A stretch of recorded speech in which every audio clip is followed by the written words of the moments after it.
Good morning, my dear friends. I am Prashant Bhavani. I hope you all are doing good this Monday morning. Let's have a positive start. Have patience. All things are difficult before they become easy. This itself indicates, or I have said this thing many a times, and I'm sure many of you have experienced this thing as well, that in your initial stage, it looks a bit difficult, but once you start doing things, trust me, seriously, this is something, if you ask me, then I would say from my own personal experience that once you start doing things, right, you will find that they will become easy, and you will feel this thing as well, that the whole world is there to help you. With this, we have some important articles.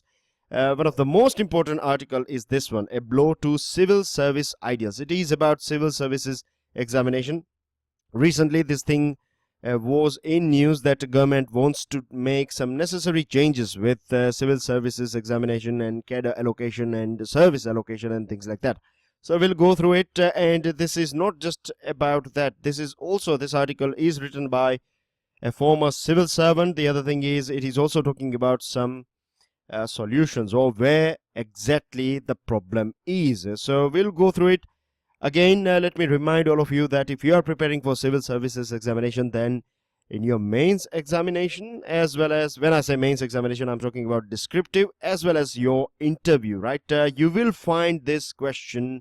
It is part of your syllabus, and you find at least one question every year, the necessary changes that are required in civil services examination. So very important article. If you want, you can save it as well. Of course, you will be able to download the PDF of today's discussion, so you can keep these important points. This one is about journalism, so you can ignore this one. Then here is North Korea and USA. Now the thing is, dear friends, we have talked about this North Korea, USA and all this geopolitics so many times. So I'm sure that it would be very boring for you to go again and again, and for me as well to speak the same thing again and again.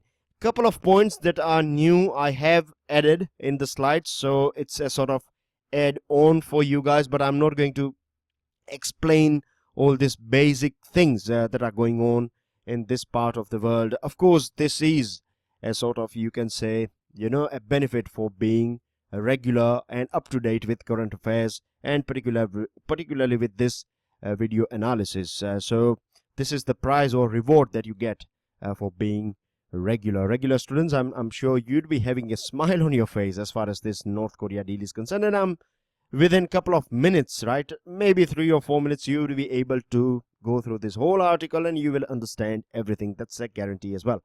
This one is about a health scheme that should not fail. Some important points. Again, we have talked about health scheme many times, but of course I will take you through all important points, and this will be add-on as well. And here you have this stress test. Yesterday I delivered a lecture on water conservation, right? 4 steps through which we can conserve or save water. If you have not gone through it, then please do go through it. It will help you immensely. So far I have got very positive response for this video that I have delivered yesterday. In the comments, in the private messages that I have got, they are all positive. People are sharing it and things like that. And this editorial, in fact, is talking about saving water. But when you'll go through this one, and when you'll go through that particular lecture, then you will find that the things that we have discussed yesterday in that special video lecture covers everything as far as water conservation is concerned. Probably everything. I'm not claiming that 100% everything. But yes, for your examination, it would be more than enough. Vote for choice, and then you have this one, economic push model. It is about Sri Lanka and development in north and eastern region of Sri Lanka, and this is about vote for choice. So let's go through it. Let's start our discussion. First of all, the most important article, A Blow to Civil Service Ideals. Let's start with this quote by, or this statement by a professor from Harvard University. Now we all know that Harvard is famous around the world, right, for the quality of education and everything. It has this reputation, and this reputation is not a fake one. It is genuinely a thing that it deserves. Now, a professor from Harvard University back in 2010 has said this thing. His name is Lent Pritchett. He has said that the Indian administrative service is full of officers who have passed an entrance examination and selection process that makes getting into Harvard University look like a walk in the park. That means getting into Harvard University is very easy when you compare this thing with this Indian or this civil services examination. You know, you have to go through prelims, mains, and interview. And even if you are not able to crack your interview, then you are starting from the base, right? You are in the same race, and there is no guarantee that, say for example, if for the first time, if you have reached this interview level, it does not mean that next time you will easily crack this preliminary examination. That's not a fact, and there are so many examples out there that many a times you find that, you know, students who have cleared already, they have cleared this examination, they are going through IPS or other services training, and when they reappear for exam, they can't even make it in the prelims as well. So it all depends. So all these things, right? Syllabus, then you have so many information out there. This is also a bit of problem. Lack of professional training, again a problem. Not that you can say very developed or education system, because what I have observed as an educator, you know, what I have observed is that it's not the syllabus that is difficult. Again, right, it may sound a bit weird, but yes, it is not the syllabus that is difficult. It is the way of looking at it and the way of learning. That is something that is, I believe, the biggest problem that students face when they are preparing for any competitive exam. Because what happens is that there is a big difference between academic exam, and with this discussion you would be able to understand how to prepare things as well. So here you have this academic exam, and here you have this competitive exam. So in academic exam, what happens is that, say for example, you get 35%. If you get minimum 35%, then you have made it. Here what happens is that even if you have got, say for example, if you have done everything that you can, we all have different capacities, etc. We are all unique in our own ways and things like that. So you have tried and you have given everything that you can. And if, say for example, you have got 50%, right, and this is not bad, and someone else, right, has got 51%, then this can happen that this student will get, or this aspirant will get selected, and you will not get selected. So this sort of things do take place, and we have to understand the nature. And there are many things that means I can go on and on as far as this how to prepare thing is concerned, but bit by bit I will share it with you guys, and I do share it as well, so I don't worry about it. So this is the thing that people face most of the time. Now UPSC, it is again one of the most reputed, you can say, constitutional body in our country. It derives its power from constitution. I'm sure when you go through your basic understanding of polity, Lakshmikant and other books out there, you will find a sort of chapter on UPSC and, you know, public service commissions, state public service commissions and union public service commission, how their chairmen are appointed, how can they be removed and things like that. So you will find that they have this fixed tenure, as well as their job is protected, their career is protected, and because they have been protected by constitution, that means once you appoint, say for example, if you appoint me as UPSC chairman, then you cannot remove me. Even if you are prime minister, right, you cannot remove me if I'm being very strict, if I am following all the rules and regulations, and I'm doing everything that is there in the book. If I'm following all these things, and if this is creating problems for your political party, then as well you cannot do anything to me, because the constitution has provided me this protection. And because of this protection, UPSC has insulated, that means protected, this recruitment process, this whole examination. As far as I know, I can say that this is one of the cleanest examination that we have. This is the toughest examination, one of the toughest in the world, but this is one of the cleanest examination that we have in our country. So this is a very commendable job done by UPSC, no doubt. And even if you are a son or daughter of a prime minister or president, there is no way you can cheat here. There is no way you can, throw your weight on this interview people or other people. So this is a very good thing as far as this UPSC is concerned. Now the other thing is, so far, how things are working. I'm sure you would be knowing about these things, right? Because when we start preparing for exam, we collect all this information, like how you can become IPS and IAS and what is the difference and how you fill up the form and all these things. But anyways, there are a few new students out there. So how it works is that the marks that you get in your examination, your total final, right, to final marks. Say for example, you have got 1000 marks out of 2025 or 75. So 2025, I think.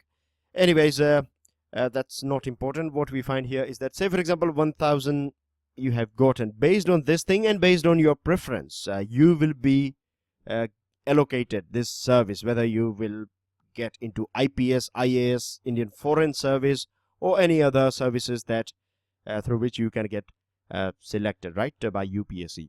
Now, what government wants to do, and it has recently mooted this radical or something, very strange proposal. That the reason why I'm saying strange, and the reason why I said this thing, that this particular article is important, is because changes, what are necessary changes that are required in civil services, and the government has said that this marks that you get from your examination, and there is a foundation course. Now this foundation course is conducted so that you have this, you interact with all these different services like IAS, IFS, IPS, and there are other services. So you go through this 15 weeks foundational course, and during this foundational course you make friends with IAS and IPS and all these people, right? All your co-examination mates, I would say.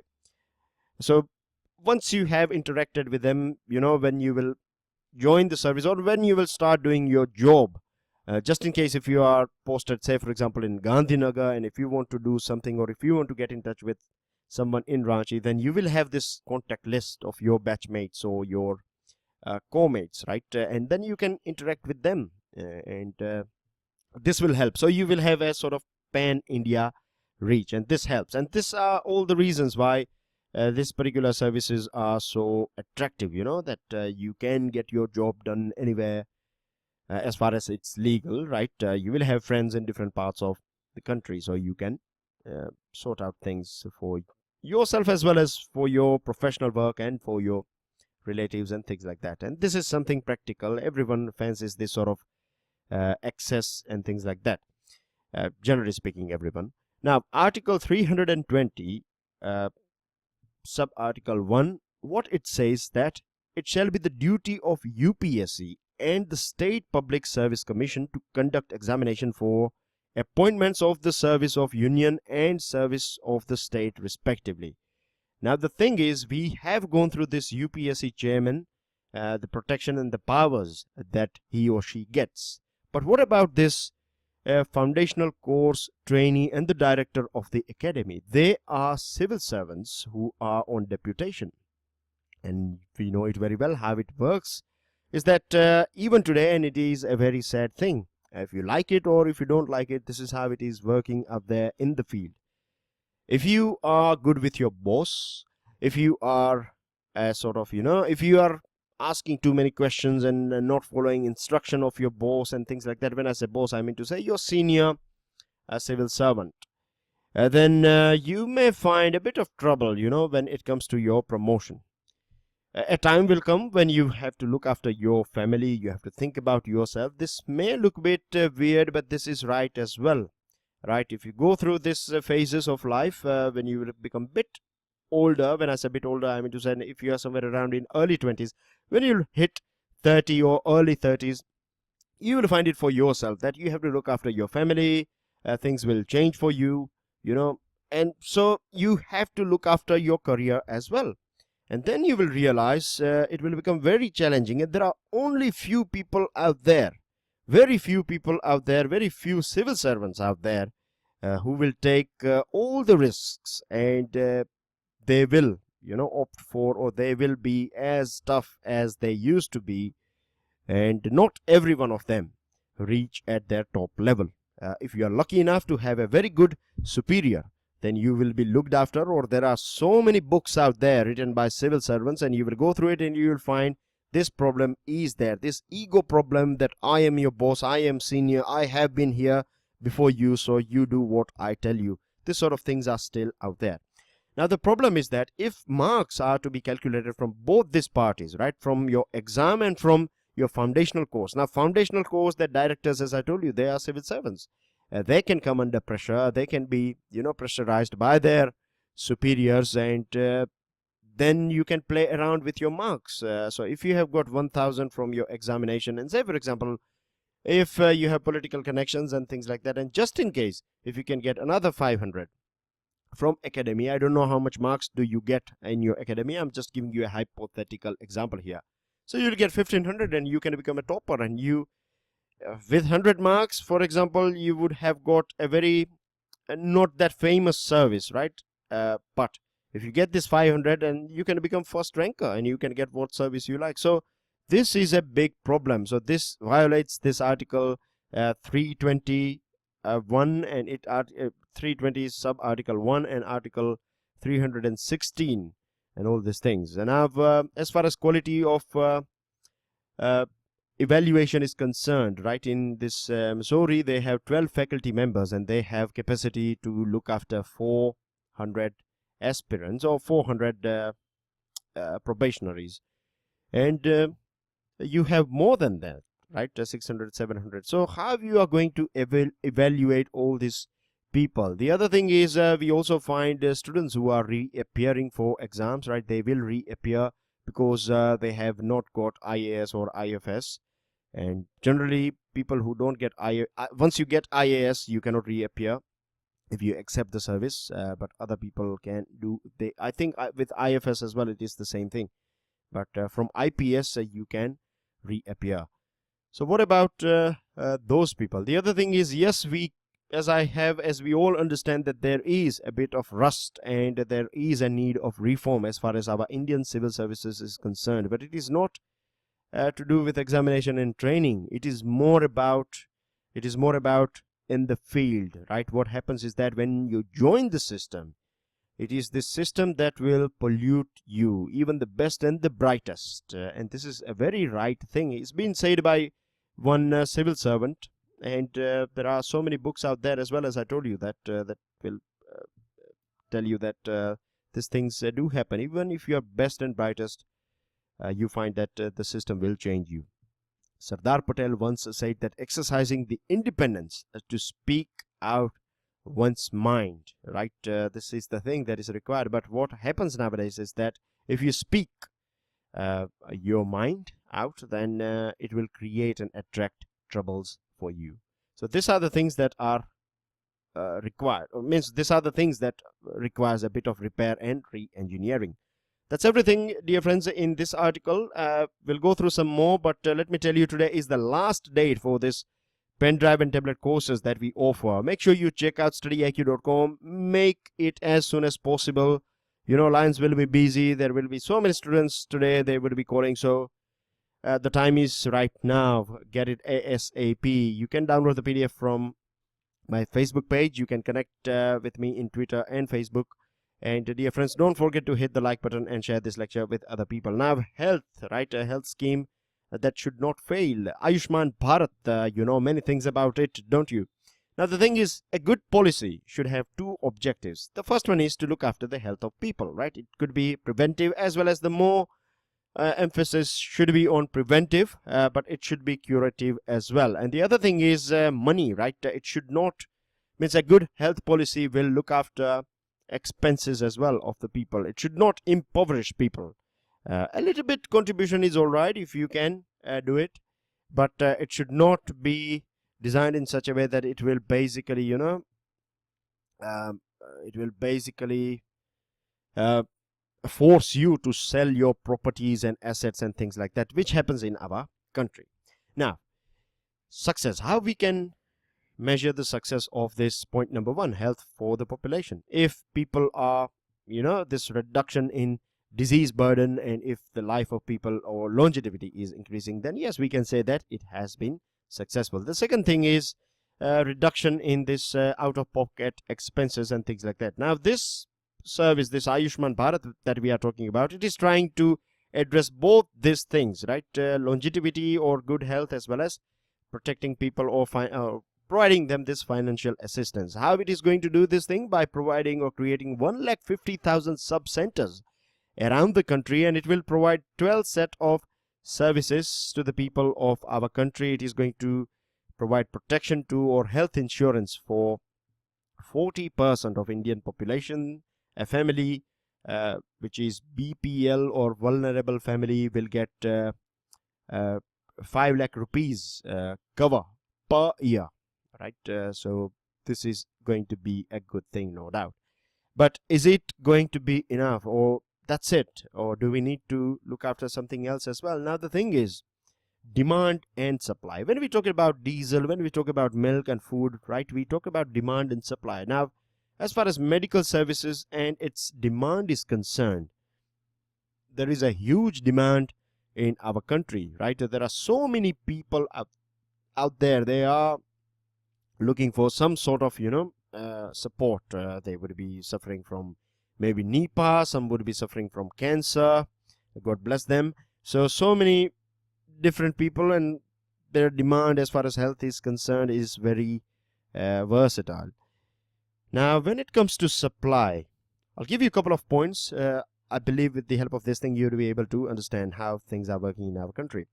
Multi-speciality hospitals. Where do you find them? Do you find them in villages? No. We find them in urban area only. If you go through the figures of doctors working in village and rural area, then you will find that nearly 70% of doctors, they are working in urban areas. You find in urban areas, you will find, of course, population is there, so you get clients as well. You have to look after your economic thing as well, isn't it? A doctor will have to run his or her family too. But what about people living in village area, right? They are seeking now, maximum people of our country, they are living in village area. We don't find hospitals over there. So there is this imbalance of demand and supply. Human resources, we are very short of it. Yesterday we were talking about nurses, isn't it? Like how nurses are nation builders. Hospitals, we don't have that many. Diagnostic centers, right? Not proper diagnostic centers. You have to go from one place to another in ambulance and things like that. So all these things, this supply side, if we don't look after this thing, right, then insurance cover is not going to help, because where will you go to encash this 5 lakh rupees voucher? There are so many areas out there in our country that hospitals, good hospitals, are 300, 400, 500 kilometers away from the places that you are living. What about price comparison? In some places, right, if you are just going for, say, for example, MRI, then MRI will cost you maybe 5,000 in one hospital or this one diagnostic center, and it will cost you 3,000 in another hospital. So what about this price comparison? Now, this is something that you will find in a city, within one city. If you go and compare things between different states, then there will be this big difference of price. So we need to sort this one out. The other thing is, if we don't develop primary health care or the centers that will provide primary health, we are not going to have any success. What will happen, and what's happening at present as well, is basically we don't have good primary centers. So because of this thing, right, you find these are 3 stages. Tertiary means this big hospitals in urban area.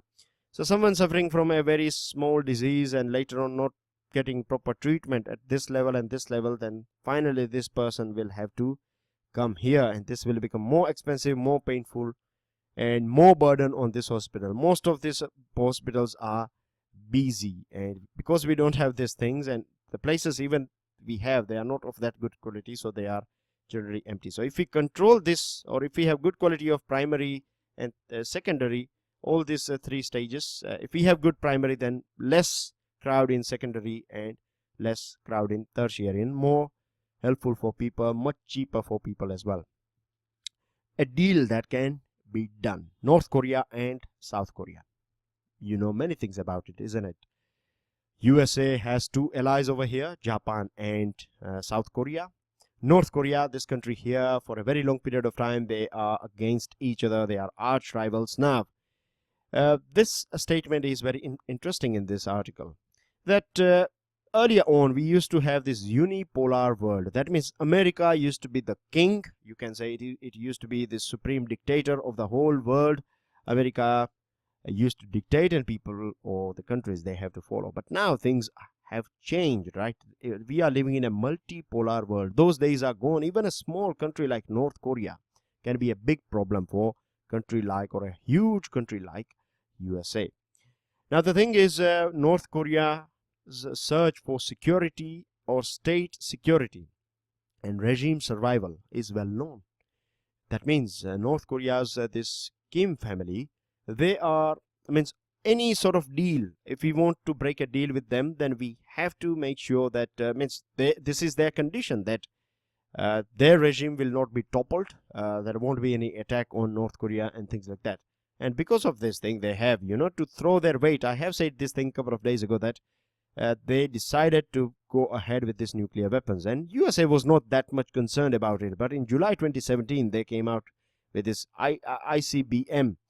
And this ICBM was directly, it could hit USA's any city. So this was a big eye-opener for USA, and then it decided to start this negotiation with North Korea. Now things are going, up and downs. We have seen this thing. But finally, things are looking bit okay, because yesterday we talked about this news item, isn't it? That North Korea and South Korea leaders, they had a chat with each other. And Trump has also said that he's ready to go ahead with this deal if North Korea is okay about it. A stress test, it is about water conservation in Gujarat. We are seeing that ponds and other things are created using labor intensive programs. Now, urgent water management, I have talked about this 4 ways. Please go through it. You have this Mihir Shah committee, and Mihir Shah committee basically recommends that we need to use less water in our agriculture. Do you know that we use 80%, not 70, but 80% to be more precise. 80% of our water is used for producing food. So this is not sustainable at all. We need micro irrigation facility, and Gujarat has been successful in it. Madhya Pradesh, or not Madhya Pradesh, but Andhra Pradesh is also using this thing. So we have some best practices and best examples. We need to do this thing to save our water. Vote for choice. Irish people, they have voted for repealing this 8th amendment, and the laws pertaining to this abortion are quite outdated in Ireland. Even rape, or baby conceived because of rape, or this abnormalities in fetus, all these cases were also not provided with abortion. But the sacrifice of the lady that we can see on our screen, of course, it's a very sad thing that she is no more between us, and I can understand the condition of the family, but she is the person after whom, or you can say one way to celebrate Savita's life is to look at the brighter side, that her sacrifice has not gone in vain. From now on, right, people, or ladies, particularly in ladies and families in Ireland, will be protected. If they are suffering from any sort of dangerous situation, then they can go ahead with an abortion. So this is the best way to pay tribute to Savita's sacrifice, or a thing that went wrong with her. This one is about Sri Lanka, and northern part and eastern part of Sri Lanka. It contributes, like northern part contributes 4% to GDP of Sri Lanka, eastern part 5.7%, and for a very long period of time this area is seeking development. Now in 1987, Indo-Sri Lanka Peace Accord was signed, and it was said at that point, under this accord, India is duty bound to protect the interest of these people, Tamil people particularly living in these areas. Now, as far as development is concerned, you have this chief minister of this region, northern province. His name is C.V. Vigneshwaran, and he was basically, he was chief justice of High Court or something, and he is Tamil. And we don't see that many good initiatives taken by his government in this region. What we find, in fact, shocking is that Mahinda Rajapaksa's, during his tenure, this construction of houses and other projects, railway projects and other things took place. So development is something that is sought by the people here, and India should not take it lightly. India should do everything it can to support the Tamil people living in this part of Sri Lanka. And this will basically, this development in north and eastern part of Sri Lanka will, of course, help the overall GDP of Sri Lanka, and GDP goes up, then development process will go up as well in Sri Lanka, and it will be beneficial for our country too. Now, important news item, rise of farmers will propel country's growth, has been said by Prime Minister. Deadlock over Karnataka's cabinet continues. This one is very interesting article or news item, that parties are out of purview of Right to Information Act, has been said by Election Commission. But if we look at the stand of Central Information Commission, then it has said that the 6 national parties, they should be brought under RTI because they get support from government. So if they are getting support from the state or means government, then of course they should be brought under this thing. And parties, right, they resist this thing. They don't want to see themselves under RTI. This is a small advert, and I would like to clarify, it's not an advert of BJP, it's an advert of Government of India. You'll find some interesting schemes in this thing, so help yourself with it. This is the thing that we were talking about, Shimla. This is picture of Shimla, and here this long queue is not of domestic use water, it is about drinking water. So you can understand we are living in a very severe, or we are going through a very severe phase. India has protested against this decision of Pakistan to include this Gilgit-Baltistan region that is under Pakistan's control, to make it a federal, add it in this Pakistan's state. So India has protested this decision, and here you can see other areas as well, right? So this is the face of our Jammu and Kashmir, and blockchain technology is used in banking nowadays, and this is more secure. It is much more easier, much more less risks are out there. It's cheaper as well, and this is going to be future, this blockchain facility.